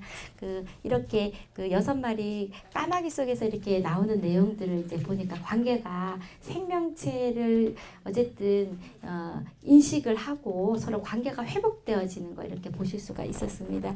자, 4편의 동화를 들으면서 어머님이 조금 그 생태적인 감수성이 만약에 내가 오늘 교육 듣기 전에는 감수성이 얼마인지를 몰랐는데 그걸 100으로 놓는다면 지금 얼마 정도 되실 것 같아요? 지금 감수성이 좀 얼마 정도 점수로 100까지라고 생각하면 그 중에 지금 어느 정도 점수 그러니까 지금 교육을 통해서 조금 올랐을 것 같아요. 지금 현재 점수가 뭐 80점, 70점, 90점 이렇게 할 수 있잖아요. 70점. 네, 70점. 예. 어머님은요? 예. 처음에 50이라고 했으면 지금 한 80. 50이었는데 지금은 한 80 정도. 그래서 그 제가 요 동화 내용을 이렇게 보면서 그 부엉이가 참 그 역할을 하죠. 때로는 어떻게 돼요? 엄마하고 아이 관계 속에 부엉이 역할을 누가 해요? 아빠가 하고, 또 엄마하고 아빠하고 좀 뭐가 삐걱삐걱 되면 부엉이 역할을 누가 해요? 아이가 또 해요. 그 다음에 또 아빠하고 아이하고 삐걱삐걱 되면 누가 또 부엉이 역할을 해요? 엄마가 해줄 수도 있잖아요. 그래서 좋아해요라는 좋아지려면 어떻게 해야 될까? 좋아지려면 어떻게 해야 될까 했는데 그 어린이집 표준 보육 과정에 좋아지려면 첫 번째로 마주 봐야 된대요. 한번 마주 보세요. 좋아지려면 자꾸 마주 봐야 돼. 그래서 제가 장갑도 이렇게 마주 봐야 된다고 이렇게 하는데 서로 마주 보셔야 돼요. 아이하고도 마주 보고 남편하고도 마주 보고 엄마하고 마주 보고 마주 봐야 돼요. 두 번째로는 좋아지려면 어떻게 해야 되냐면 그 어린이집 표준 보육 과정에서 어린이집에서 다 가르치는 내용이에요. 두 번째로는 안아줘야 된대요. 좀 안아주세요. 옆에 어머니 좀 안아주셔도 괜찮겠죠? 예, 예, 좀 안아주세요. 이렇게 하면 좋아진대요. 이렇게. 예. 그다음에 좋아지려면은 뭔가를 같이 해야 된대. 그래서 오늘 포스트잇을 노란색으로 쭉 나눠드렸어요. 뭔가 같이 했어. 알게 된 것, 알고 싶은 것. 또 뭐 있어요? 알고 있는가 KWL 하면서 우리가 열심히 어떻게 같은 거를 했어요. 같은 거를 하는 거 그것도 좋아진다. 그래서 옆에 선생님하고 중간에 있는 선생님이 만약에 이렇게 도깨비 뿔 하고 이렇게 있으면 다 똑같이 따라요. 선생님 여기 엄마 따라하는 거죠. 가운데 어머니 두 분 중에서 한 분이 하는 걸 다 따라하는 거죠. 가운데 어머님이 자기 하고 싶은 거 하면 옆에 두 분 다 따라하는 거예요. 예. 요 어머님이 그렇게 하면 옆에 똑같이 하시는 거죠. 예.